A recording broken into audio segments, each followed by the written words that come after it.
નમસ્કાર મિત્રો, અગાઉ આપણે 25 MCQ વિદ્યુત રસાયણ પ્રકરણના જોયેલા હતા.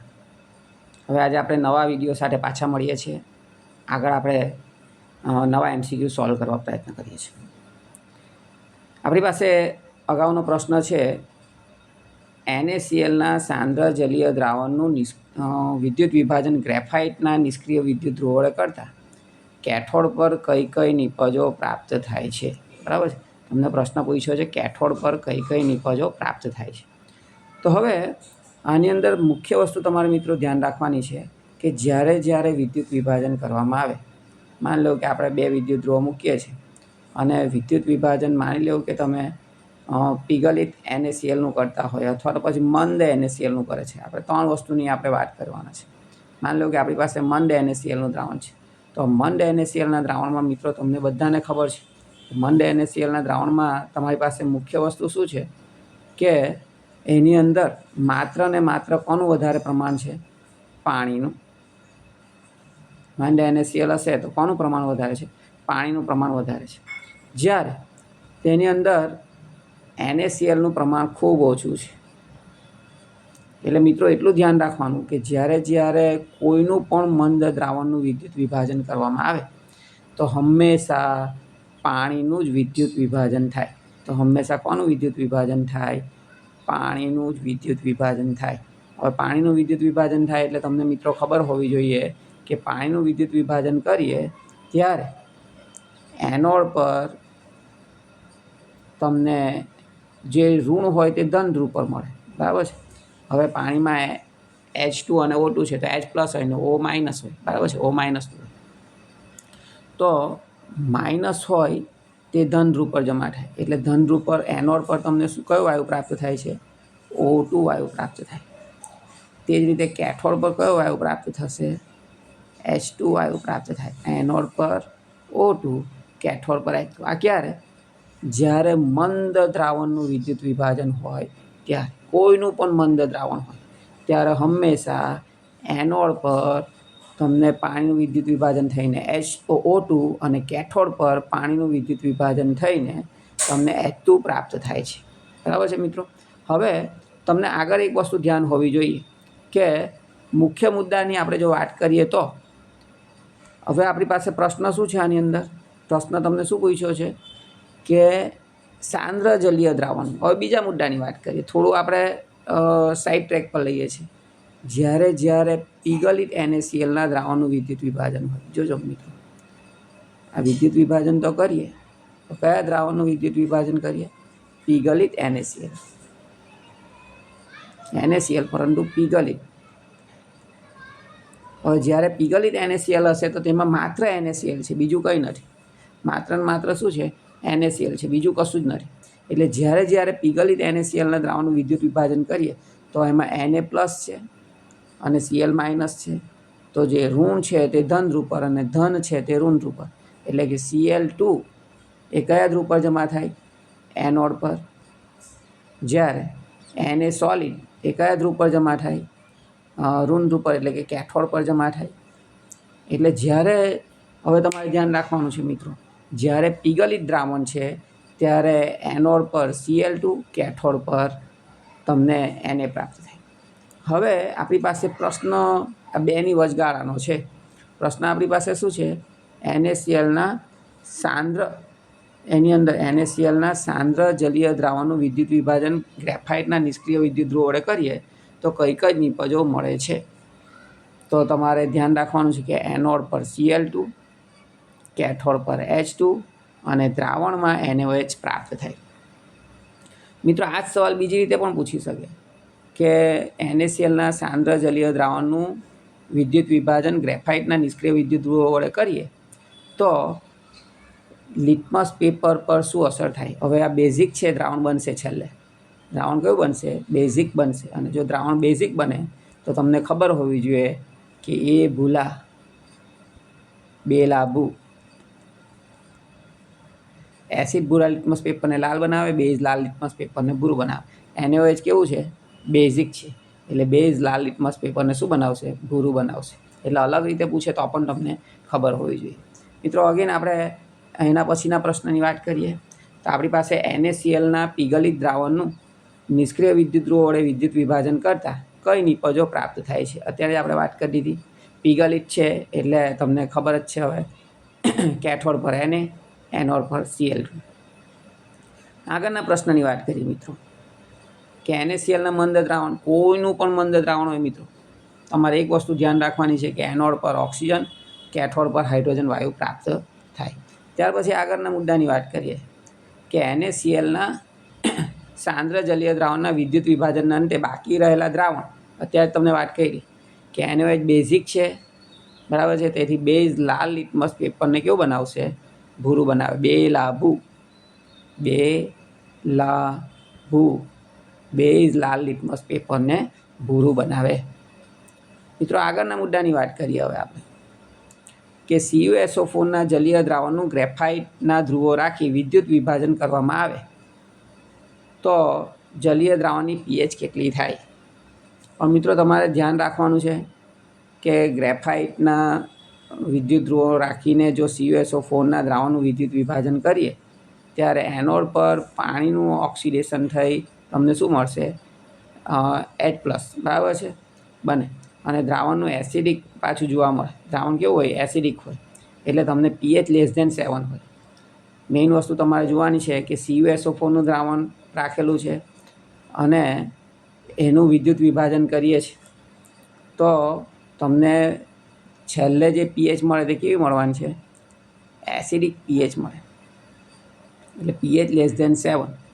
અને બીજા મુદ્દાની જો વાત કરીએ તો તમે આપણે CuSO4ની તો વાત થઈ ગઈ, બરાબર ને, કે CuSO4નું દ્રાવણ શું થશે? વિદ્યુત વિભાજન કરવામાં આવે તો એનોડ પર ઓક્સિડેશન થઈને H+ બને અને તમારું પાણીનું જ વિદ્યુત વિભાજન થાય, મીન્સ કે, અને કોષમાંના જલીય દ્રાવણ એસિડિક હોય તેથી એસિડિક દ્રાવણની pH <7 જોવા મળે. આગળના મુદ્દાની વાત કરીએ મિત્રો, જલીય Na2SO4 ના વિદ્યુત વિભાજન ગ્રેફાઇટ ધ્રુવની હાજરીમાં કરતા જલીય દ્રાવણ અથવા જલીય Na2SO4ના દ્રાવણનું વિદ્યુત વિભાજન ગ્રેફાઇટ ધ્રુવની હાજરીમાં કરીએ તો શું થશે? હવે જલીય Na2SO4 આપ્યો છે પાછો મિત્રો, તો અહીંયા તમને શું પૂછ્યું છે? ગ્રેફાઇટ ધ્રુવની હાજરીમાં કરતાં કેથોડ પર Na મળે, કેથોડ પર O2 મળે, એનોડ પર H2 મળે, એનોડ પર O2 મળે. અહીં મિત્રો કોનું વિદ્યુત વિભાજન થાય છે? પાણીનું જ વિદ્યુત વિભાજન થાય.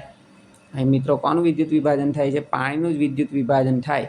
અને જો પાણીનું વિદ્યુત વિભાજન થાય તો તમે કહી શકો કે એનોડ પર O2 વાયુ પ્રાપ્ત થાય. એનોડ પર કયો વાયુ પ્રાપ્ત થાય? O2 વાયુ પ્રાપ્ત થાય. અને કેથોડ પર કયો વાયુ પ્રાપ્ત થાય? H2 વાયુ પ્રાપ્ત થાય. બરાબર છે મિત્રો? એનોડ પર O2 વાયુ અને કેથોડ પર H2 વાયુ પ્રાપ્ત થાય. બરાબર, ચાલો. એટલે મિત્રો હવે આગળ આપણે વાત કરીએ કે તમારી પાસે આપેલું છે નીચે આપેલામાંથી કયા વિદ્યુત વિભાજ્ય માટે λm વિરુદ્ધ વર્ગમૂળ c, બરાબર છે, λm વિરુદ્ધ વર્ગમૂળ c આલેખનો ઢાળ કેવો મળે છે? ઋણ મળે છે. તો હવે મિત્રો આની અંદર તમારે બીજી બાબત ધ્યાન રાખવી પડે. અહીંયા તમને સ્પષ્ટ આપ્યું છે લખીને કે પાણી, acetic acid, sodium acetate, ammonium hydroxide એ બધા કેવા છે? પૈકી માત્ર સોડિયમ એસિટેટ પ્રબળ વિદ્યુત વિભાજ્ય છે. માત્ર કોણ પ્રબળ વિદ્યુત વિભાજ્ય? અહીંયા જે આપેલા છે એમાંથી માત્ર ને માત્ર પ્રબળ વિદ્યુત વિભાજ્ય કોણ છે? તેના આધારે આ 4 આપેલા છે તમને: acetic acid, sodium acetate, sodium hydroxide ને 5.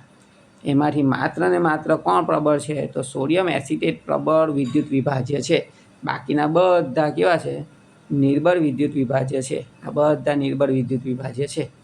બરાબર છે? એટલે તમને કોણ ધાર ઋણ આપશે? Sodium acetate. સોડિયમ એસિટેટ તમને ઋણ ધાર આપશે. મિત્રો આગળ વાત કરીએ હવે 1.5 મોલ Cr2O7 માઇનસમાંથી Cr+3માં રિડક્શન કરતાં કેટલા ફેરેડે વિદ્યુતના જથ્થાની જરૂર પડે? બરાબર. હવે તમને મિત્રો ખબર છે કે તમારે Cr2O7 -2 મારી શું બનાવવાનું છે? Cr+3 બનાવવાનું છે. Cr2O7 -3 મારી તમારે શું બનાવવાનું છે? Cr+3 બનાવવાનો છે. તો હવે તમારે આનો ઓક્સિડેશન આંક શોધવો પડે. તેમાં Crનો ઓક્સિડેશન આંક શોધવાનો. અમારો +3 છે જ.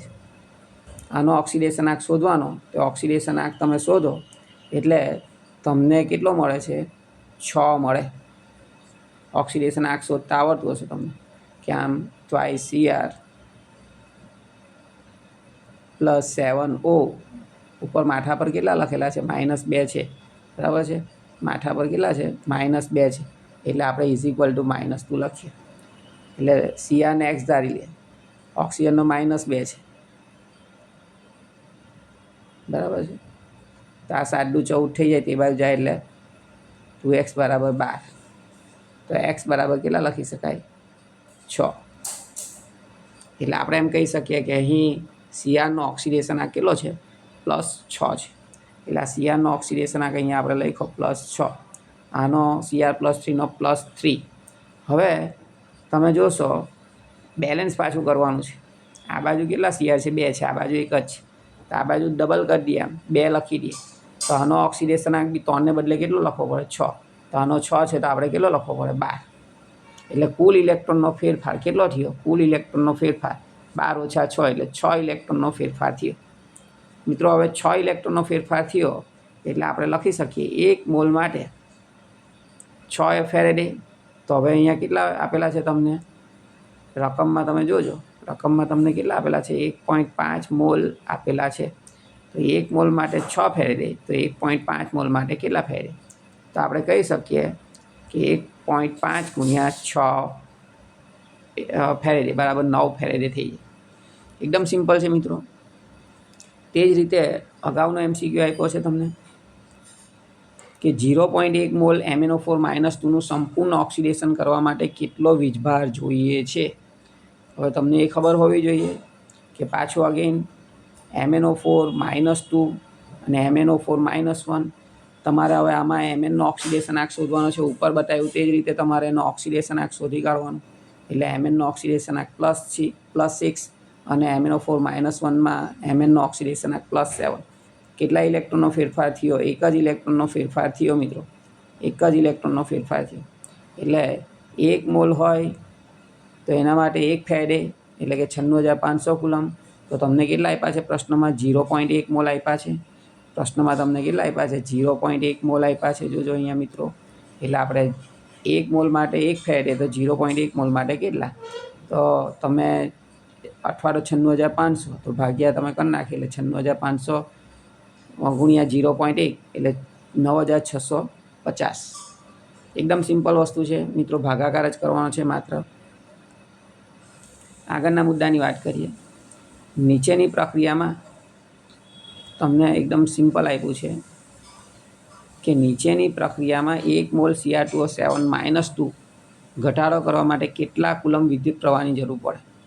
જોજો, હવે આ તો રકમમાં જ તમને આપી દીધું છે કે Cr2O7-2 14H+ 6 electron minus will gives 2 Cr+3 + 7H2. હવે રકમમાં જ કેટલા ઇલેક્ટ્રોનનો ફેરફાર આપી દીધો છે?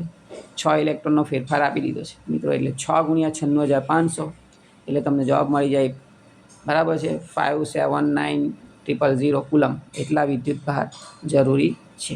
એકદમ સિમ્પલ વસ્તુ છે. ચાલો હવે આગળ વાત કરીએ એની અંદર કે 5.12 કિલોગ્રામ એલ્યુમિનિયમના ઉત્પાદન કરવા માટે જરૂરી વિદ્યુતનો જથ્થો જણાવો. 5.12 કિલોગ્રામ એલ્યુમિનિયમના ઉત્પન્ન કરવા માટે જરૂરી વિદ્યુતનો જથ્થો જણાવો. તો હવે તમને ખબર છે Al માટે Al+3 electron will gives Al solid, બરાબર. હવે 3 ફેરેડે, 3 ઇલેક્ટ્રોન એટલે 3 ફેરેડે. 3 ફેરેડે પસાર કરીએ તો એલ્યુમિનિયમનો અણુભાર કેટલો છે? 27 છે. એલ્યુમિનિયમનો અણુભાર કેટલો છે? પરમાણુભાર 27 છે. એટલે 3 ફેરેડે તો 27 ગ્રામ, અથવા તો એને ઊંધું લખીએ 27 ગ્રામ હોય જોઈએ તો 3 × 96,500 કુલમ જરૂરી છે. 1 ફેરેડે એટલે 96,500 કુલમ. 1 ફેરેડે એટલે 96,500 કુલમ. તો હવે તમને ખબર હોવી જોઈએ કે 27 ગ્રામ તો 3 × 96,500 કુલમ. તો તમને આપેલા છે કે 5.12 કિલોગ્રામ, કિલોગ્રામમાંથી ગ્રામમાં ફેરવીએ એટલે 5.12 × 10³ ગ્રામ, બરાબર છે. આ ગ્રામમાં છે એટલે આને પણ શેમાં લેવું પડે? ગ્રામમાં લેવું પડે. એટલે આપણે લખીએ મિત્રો કે 27 ગ્રામ તો 3 × 96,500 કુલમ, તો 5.12 × 10³ ગ્રામ તો કેટલા? એટલે એનો ગુણાકાર કરીએ અને 27 વડે ભાગી કાઢીએ એટલે તમને મળે 5.489 ગુણ્યા 10⁻⁷ કુલમ. આગળ મિત્રો વાત કરીએ, જો 0.5 એમ્પિયર પ્રવાહ ધાતુય તારમાંથી 2 કલાક માટે વહે છે તો તારમાંથી કેટલા કુલંબ વહી ગયા હશે? મિત્રો પાછા ઇલેક્ટ્રોન તમારે પૂછ્યા છે કે કુલમ પૂછ્યા છે? કુલમ પૂછેલા છે. તો આપણે શું કરવું પડશે હવે કે તમને ખબર છે Q બરાબર IT, સમીકરણ તમને ખબર છે Q બરાબર IT, પણ ટી આમાં હંમેશા શેમાં લેવાનું હોય? સેકન્ડમાં લેવાનું હોય. પણ અહીંયા તમને કલાક આપ્યા છે તો કલાકમાંથી સેકન્ડમાં ફેરવીએ એટલે T બરાબર 2 × 60 × 60 એટલે કે 7200 સેકન્ડ. હવે તમને આપેલા છે 0.5 એમ્પિયર એટલે I બરાબર 0.5 એમ્પિયર અને ટી બરાબર કેટલા લેવાના છે? 7200 સેકન્ડ. બેનો ગુણાકાર કરીએ મિત્રો એટલે તમને જવાબ મળે 3600 કુલમ. બરાબર, આટલા કુલમ પ્રાપ્ત થાય. મિત્રો હવે તમને આ એક સવાલ કંઈક થોડો પૂછ્યો છે કે સિલ્વર નાઇટ્રેટ એટલે કે AgNO3, કોપર સલ્ફેટ CuSO4 અને ગોલ્ડ ક્લોરાઇડ AuCl3 ના જલીય દ્રાવણમાં 6 ફેરેડે વિદ્યુત પ્રવાહ પસાર કરતા કેથોડ પર જમા થતા ધાતુનો મોલ ગુણોત્તર અનુક્રમે શું થશે? આપણા બોર્ડમાં પૂછાઈ ગયેલો છે ઓગસ્ટ 16માં. મિત્રો એકદમ સિમ્પલ છે આયલો કે બધામાંથી પહેલાં તો કેવો વિદ્યુત પ્રવાહ પસાર કર્યો છે? એક સરખો. એટલે બધામાંથી એક સરખો વિદ્યુતનો જથ્થો આપણે પસાર કરીએ, બધામાંથી એક સરખો વિદ્યુતનો જથ્થો પસાર કરીએ. તો મિત્રો હવે તમને ખબર છે કે એક સરખો વિદ્યુતનો જથ્થો આપણે તો આની અંદર પહેલાં સમીકરણ આપીએ છીએ કે Ag++ electron Ag solid, Cu+2+2 electron Cu solid, Au+3+3 electron Au, બરાબર છે.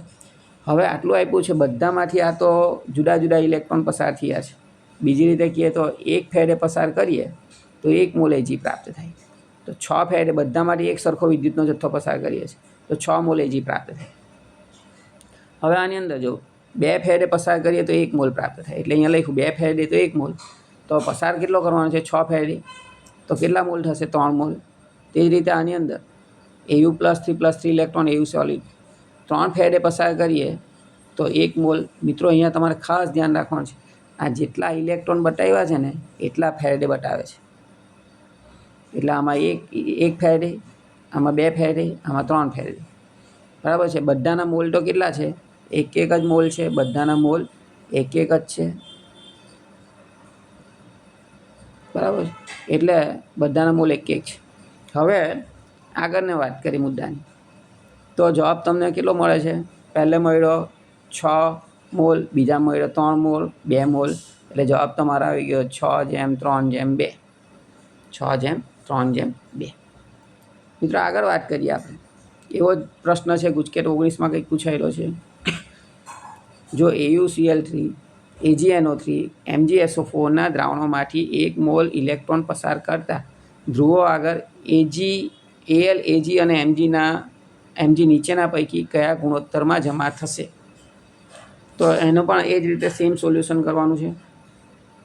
આપણે લખ્યું કે તમને આપ્યું Al+3+3 electron Al solid, Ag++ electron Ag solid, Mg+2+2 electron Mg solid. હવે તમને ખબર છે 3 ફેરેડે પસાર કરીએ ત્યારે કેટલા મોલ પ્રાપ્ત થાય છે? 1 મોલ પ્રાપ્ત થાય. આમાં 1 ફેરેડે પસાર કરીએ તો 1 મોલ પ્રાપ્ત થાય. 2 ફેરેડે પસાર કરીએ તો 1 મોલ પ્રાપ્ત થાય. એટલે તમને પછી પાછું ગુણોત્તર લઈ લેવાનું. 3 ફેરેડે તો 1 મોલ, બધામાંથી એક સરખો વિદ્યુતનો જથ્થો પસાર કરીએ છીએ તો 1 ફેરેડે તો કેટલા મોલ? આમાં પણ 1 ફેરેડે તો કેટલા મોલ? એટલે 1 જ મોલ આવશે. આમાં 1 ફેરેડે તો કેટલા મોલ? તો અડધો મોલ.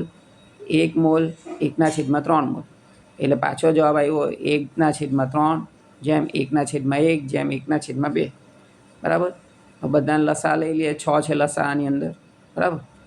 એટલે તમારી પાસે જવાબ શું આવશે? 2:6:3. આને 2 વડે ગુણીકારો, આને 6 વડે ગુણીકારો, આને 3 વડે ગુણીકારો, એટલે 2:6:3. મિત્રો આગળ પ્રશ્ન આપ્યો છે તમને કે Fe+2, બરાબર છે, Cu+2 Cu. હવે આ x મોલર સાંદ્રતા છે, આની 0.01 મોલર સાંદ્રતા છે. આ વીજ રાસાયણિક કોષનો પોટેન્શિયલ 0.78 વોલ્ટ છે. તો x શોધવાનું છે, સાંદ્રતા શોધવાની છે. મિત્રો E0 Fe+2 Fe, E0 Fe+2 Fe બરાબર તમને કેટલા આપ્યા છે? વોલ્ટ આપ્યા છે અને E0 Cu + 2 Cu બરાબર 0.34 વોલ્ટ આપ્યા છે. આટલું રકમમાં આપી દીધું છે. હવે તમને બધાને ખબર છે કે E0 સેલ બરાબર E0 reduction cathode minus E0 reduction anode. કેથોડની વેલ્યુ તમને આપી દીધેલી છે 0.34 વોલ્ટ માઇનસ એનોડની વેલ્યુ આપી દીધી છે 0.44 પણ માઇનસ આપી છે. એટલે માઇનસ માઇનસ અહીંયા શું થઈ જશે? પ્લસ થઈ જશે. બરાબર. અને જવાબ તમારો સરવાળો કરીએ એટલે 0.78 વોલ્ટ. અહીં E સેલ અને E0 સેલ જો બંને કેવા છે રકમમાં આપી દીધેલું છે. કે રકમમાં તમને આપી દીધેલું છે કે પોટેન્શિયલ 0.78 છે અને આપણે શોધો E0 સેલ એ પણ કેટલો છે? 0.78 વોલ્ટ છે. એટલે જ્યારે E સેલ અને E0 સેલ બંને સરખા થાય અને n બરાબર બી તમને ખબર છે કે ભાઈ આમાં n બરાબર કેટલા છે? 2 છે. મેળવેલા કે ગુમાવેલા ઇલેક્ટ્રોનની સંખ્યા 2 છે. Cuમાંથી Cu+2 ઇલેક્ટ્રોન થાય. Cu+2 ઇલેક્ટ્રોન Cu સોલિડ થાય. બરાબર.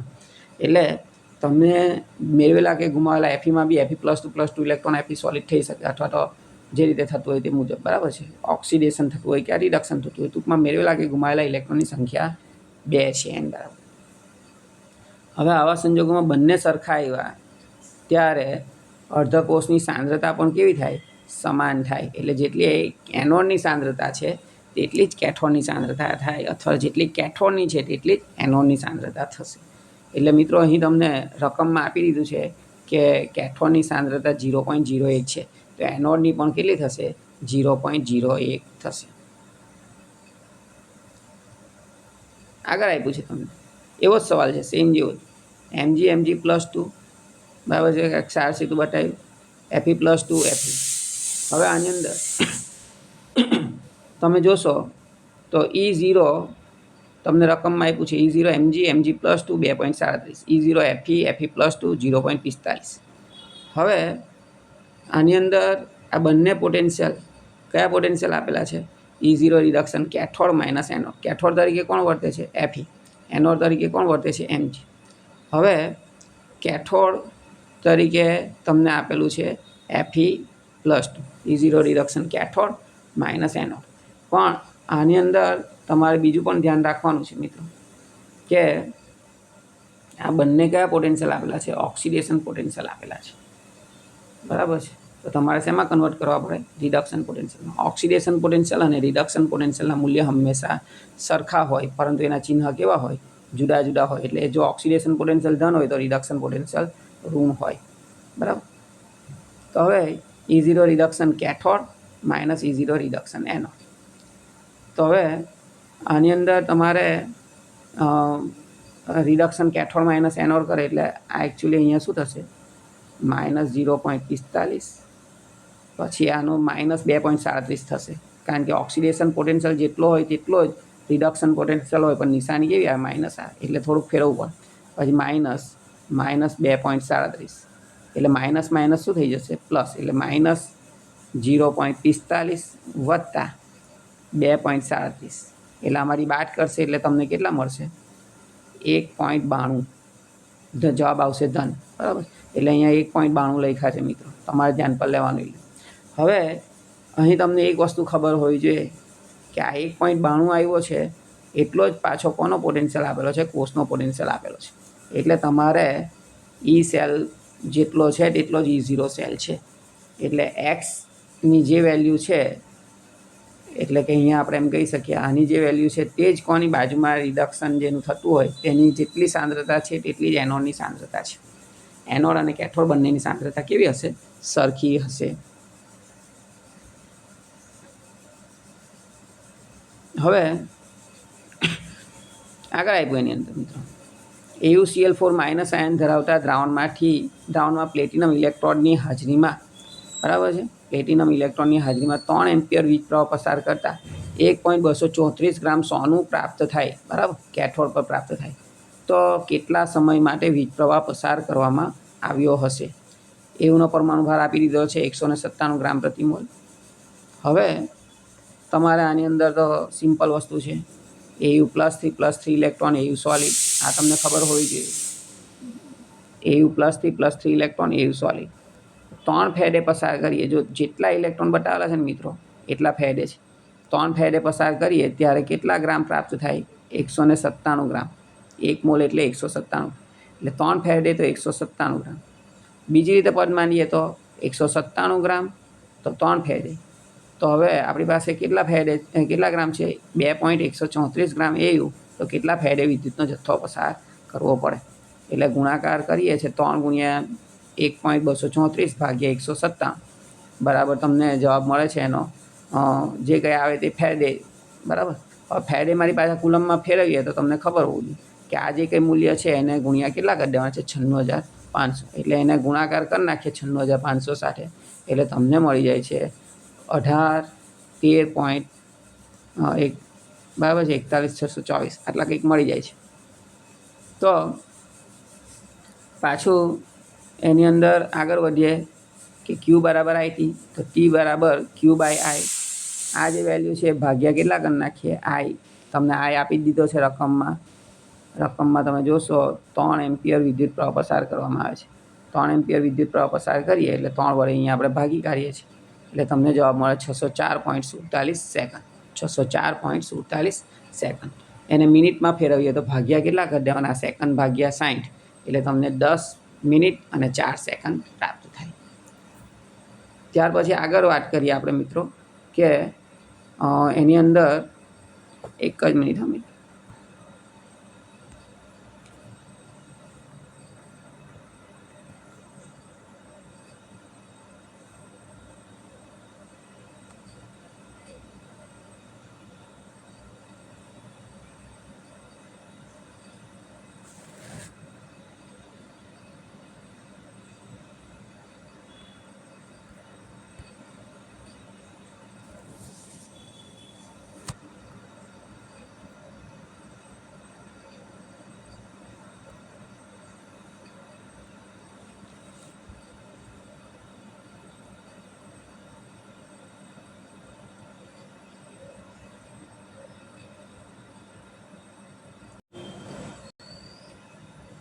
આની અંદર તમારે મિત્રો એટલે જ્યારે તમે Al+3 લે છે પીગાળેલા, બરાબર સમજજો. આની અંદર કે તમે પીગાળેલા CuNO3 ટ્વાઇસ છે, એટલે આ 2 છે, અહીંયા 3 છે.